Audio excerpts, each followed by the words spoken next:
Hey guys, how's it going? Welcome to my video. Just want to do a video on an issue I had on my truck the other day. Had this no had this crank but no start issue. So basically, the truck drove fine all day. There was no check engine light. Haven't had an issue with the truck in a long while.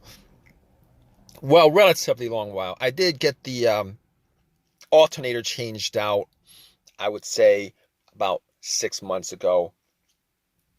But aside from that, really didn't have any issues with the truck. Drove it for most of the day, doing stuff here and there, and basically went to a Burger King and and pretty much just got something to eat. Went inside, got something to eat, came out, and couldn't get it to crank over. All right, so it would crank, but it wouldn't crank over. All right, because I was hearing I'm making those noises, but um, it would crank up. It wouldn't crank over. Wasn't able to get it cranked over, and I try to, start up at least 20 times. And basically, the first thought that came to my mind was maybe it was the battery. Now, I had the battery changed up about a month ago. Got a brand new battery, one of those value batteries from Walmart. I know a lot of people have something to say about it, but I've had those before and they lasted me pretty good. They lasted me as long as any other battery has lasted me. But I thought maybe I had a bad battery.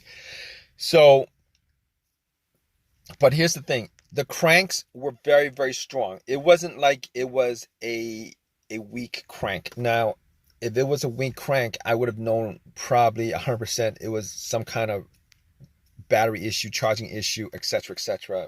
One of those things. But regardless, I had to troubleshoot this, so I the turned the lights on, my headlights, turned the headlights on. If you guys are on this issue, you guys have this problem where you're trying to figure out whether it's the battery or not.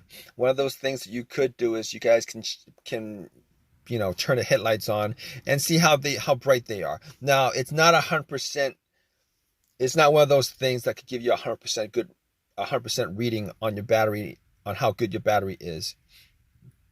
But it could kind of give you an estimate of where your battery is. I turned the lights on. They were very, very bright.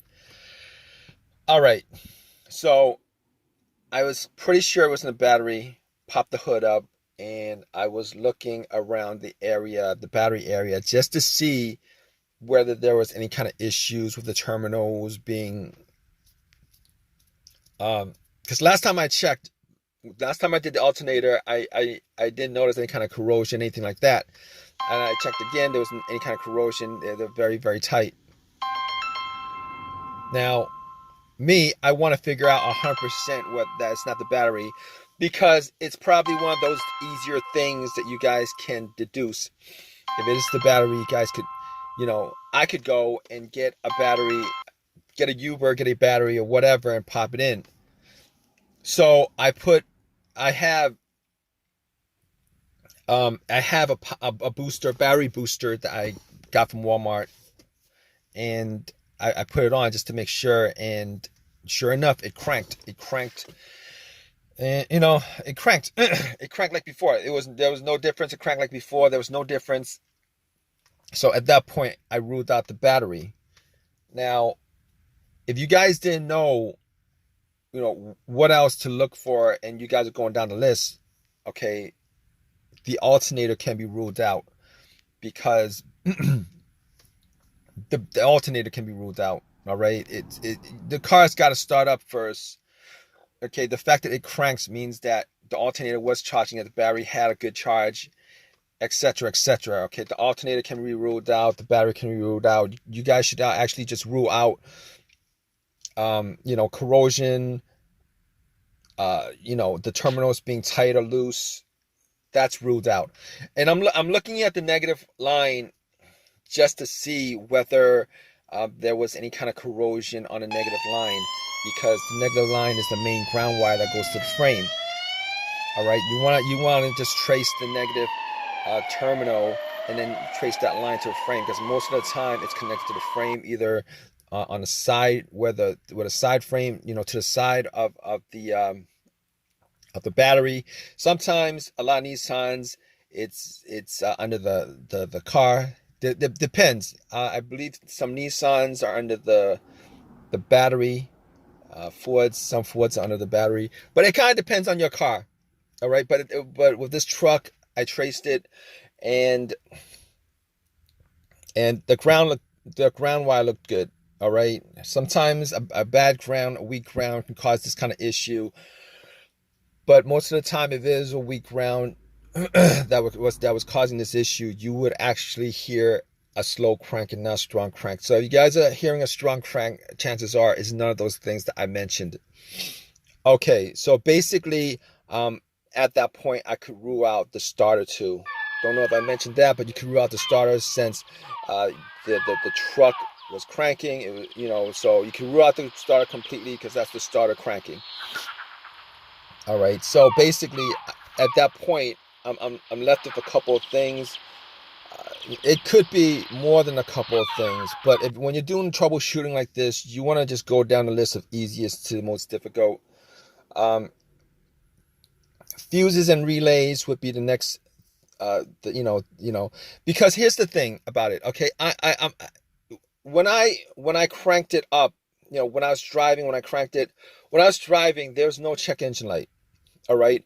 As far as any of the other stuff that could be causing this, the mass airflow sensor, the camshaft, crankshaft sensors, the throttle position sensors, every one of those things have a sensor. All right. And if one of those things are was causing my truck not to turn over, definitely would have a check engine light. Would have the check engine light. So I pretty much just ruled those things out. I ruled those things out because there was no check engine light at all. Not that I remember it while I was driving. So basically, I ruled all those things out. Okay, so we're left with a couple of things. My personal thought on this is it could be a bunch of stuff. It could be the fuel pump itself. It could be something as simple as a fuse or a relay, or any of those things. So as far as me troubleshooting this whole entire thing with a crank and a no start, a crank and a no turnover, I was looking at the fuses to see whether any of them were blown, and none of the fuses were blown. All right, but previous to this, what I was doing was I was trying to turn the truck to the on position and trying to listen to see where I could hear the fuel pump priming. Okay, basically the fuel pump priming pretty much means that before your vehicle actually cranks, all right, the fuel pump is turned on. It's actually shooting gas fuel, to the engine. And a lot of times you can hear it. You might be able to hear like a whizzing, a kind of motor sound, but a lot of times, you could do that by actually listening to, where that gas cap is. You take the gas cap off and you have somebody try to start it, try to start it, but turn it to on position. And if you hear some kind of whizzing sound, normally that means that the fuel pump is actually working. Now, I was trying to do that inside the truck. It was very, very, very difficult. I turned everything off, the blower motor, everything off. I turned it off, try to start it, try to put it to an on position and see if I could hear the fuel pump priming. Now, I didn't have anybody else in the truck to actually turn it to the on position, and me just, being outside the car listening to seeing if I could hear some kind of whizzing sound coming from where the gas cap area is. So basically, I wasn't able to get that. I wasn't able to listen to it. Wasn't able to hear much inside the car, so wasn't able to determine whether it was fuel pump or not. But here's the thing. All right. So basically, I'm out. I'm looking at all the fuses. I do have one of these simple OBD2s. I do have one of these simple OBD2 readers that I got from Walmart for like $20, and I plugged it in. Now, here's the thing about it. It could be, the car's computer not able to connect to the car for whatever reason. It could be a blown fuse or whatever, could cause one of these cranks but no start situation. All right. So basically, I plugged it in, and it went through everything. It read through everything. It scanned through everything. Came back with all the data. There was no check engine light. There was no auto monitors were clear. All the sensors were cleared.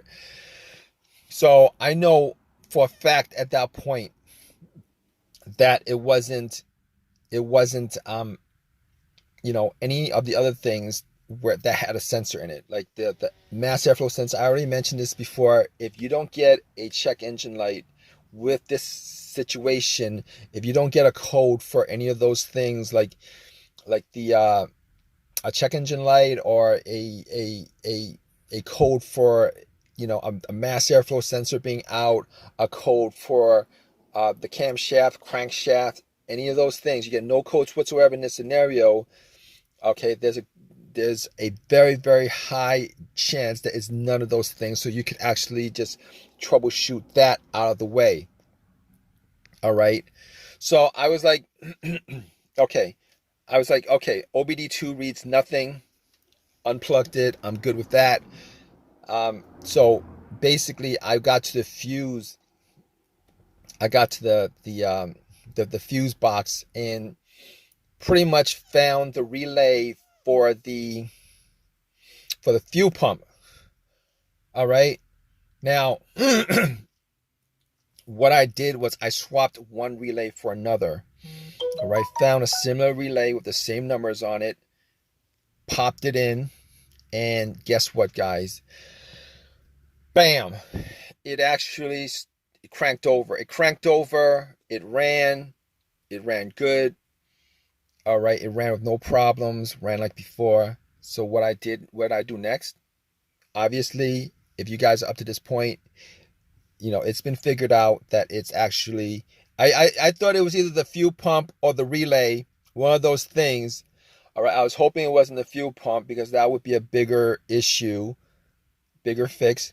So since it was the relay, guys, and in this situation, and you guys lucked out as far as it being the relay, it's a pretty simple thing to get. Obviously at AutoZone, Pep Boys, AutoZone, Advanced Auto, any of these places you guys could go to, pretty much give them the info of your vehicle. Sometimes the relays are actually out in the aisle somewhere with the fuses, but got the relay. Put the relay that I substituted back, popped it in, and haven't had an issue since. So there it is. That's the whole entire troubleshooting as far as this situation is concerned. Hope that you guys got as lucky as me with this situation that I had. It could have been something else that was probably a bit more problematic or more to work on as far as getting the truck started, but got the truck started. We're all good on that. If you guys in this situation, check out the relay. Okay, this is a crank but won't turn over, no start issue. All right, guys, have any comments? Please leave your comments in this comment section. Please subscribe. Please give me a thumbs up. Really do appreciate it. You guys are awesome. All right, take care.